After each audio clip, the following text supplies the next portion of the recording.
Radar ICRS Mk2 yang telah lama ditunggu-tunggu Angkatan Udara Inggris akhirnya tiba. Teknologi ini menjanjikan terobosan baru bagi Eurofighter Typhoon mereka.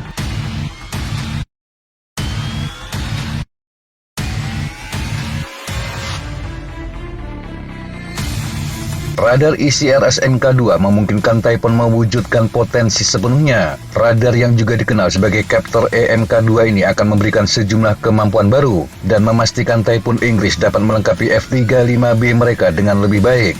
Radar baru ini juga dapat menarik minat pelanggan ekspor Typhoon.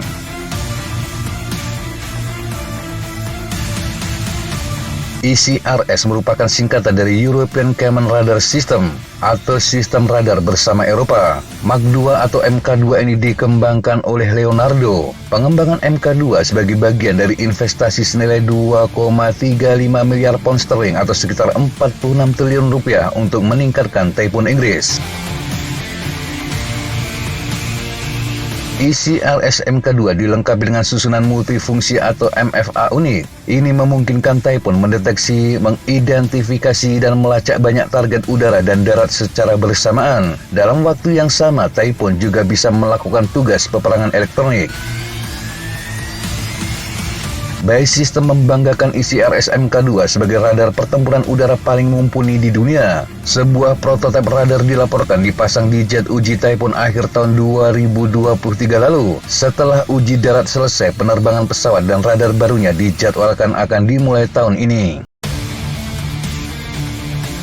Inti dari ICRS Mk2 adalah radar AESA. Sistem ini akan menggabungkan fungsi radar tradisional seperti pencarian dan penargetan dengan tugas peperangan elektronik, juga dengan komunikasi berkecepatan tinggi. Menurut By System, dengan diinstalnya radar ini berarti Typhoon akan mampu menemukan dan menolak penggunaan radar musuh dengan serangan gangguan elektronik yang kuat, sekaligus tetap berada di luar jangkauan ancaman.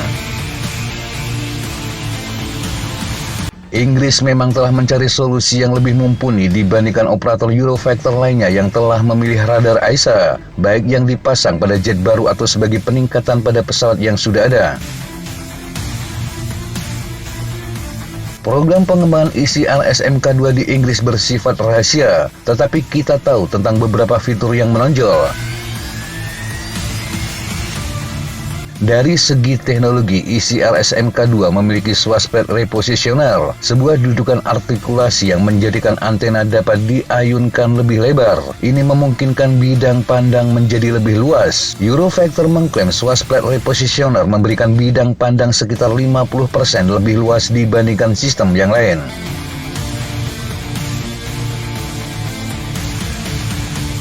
Selain fungsi serangan elektronik, ICRS Mk2 diketahui memiliki mode data link yang aman, di mana radar dapat digunakan untuk komunikasi bandwidth tinggi, juga kemampuan udara ke permukaan tingkat lanjut. Secara keseluruhan, semua jenis radar AESA memberikan dorongan yang signifikan terhadap pesawat tempur modern. Dibandingkan dengan teknologi radar mekanis tradisional, AESA dapat menemukan dan melacak target pada jangkauan yang lebih jauh, lebih cepat, dan dengan tingkat akurasi lebih tinggi. Hal ini juga berlaku untuk ancaman yang lebih kecil, termasuk target yang memiliki tanda radar terbatas, juga target terbang sangat rendah yang sulit dideteksi oleh radar lainnya. Radar AESA juga biasanya menawarkan standar diskriminasi target dan kemampuan pelacakan multi-target yang lebih tinggi. Selain itu, lebih tahan terhadap gangguan musuh. Radar ini juga dianggap jauh lebih dapat diandalkan, terutama karena memiliki komponen bergerak yang jauh lebih sedikit dibandingkan radar mekanis. Jangkauan yang lebih luas berarti radar AESA memiliki keuntungan signifikan ketika menggunakan rudal udara ke udara di luar jangkauan visual seperti meteor.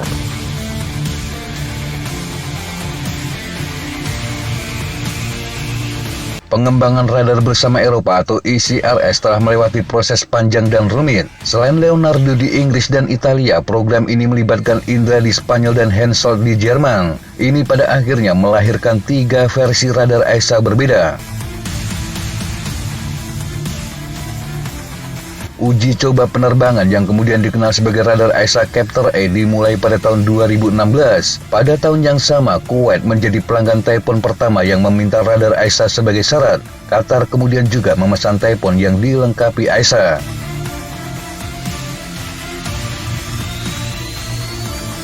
Pada akhirnya, persyaratan dan jadwal yang berbeda menyebabkan Captor A dibagi menjadi ICRS MK0 yang digunakan Kuwait dan Qatar, kemudian MK1 untuk Jerman dan Spanyol, dan MK2 untuk Inggris. Masing-masing radar ini memperkenalkan tingkat kemampuan tambahan, dan ICRS MK2 diyakini menjadi yang paling canggih.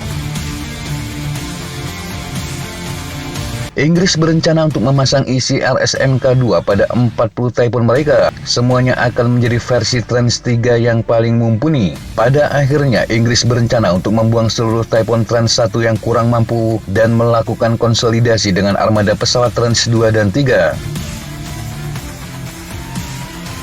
Ada rumor kuat yang menyatakan Arab Saudi ingin mengakuisisi ICRS MK2. Teknologi ini kemungkinan akan dipasang pada pesawat yang baru dibuat, namun juga berpotensi dipasang pada 72 Typhoon yang telah diterima Angkatan Udara Arab Saudi. Namun pembelian Typhoon tambahan Arab Saudi masih diblokir oleh Jerman.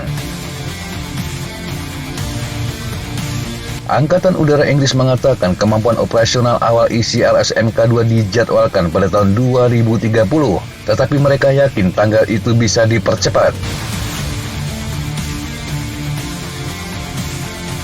Meskipun kedatangannya mungkin tertunda, ICRS MK2 dirancang untuk membawa kemajuan besar dalam kemampuan armada Typhoon Inggris. Ini pada akhirnya memberikan tandem yang jauh lebih efektif terhadap F-35B yang mereka operasikan. Dan ini menunjukkan Typhoon secara umum masih jauh dari habis.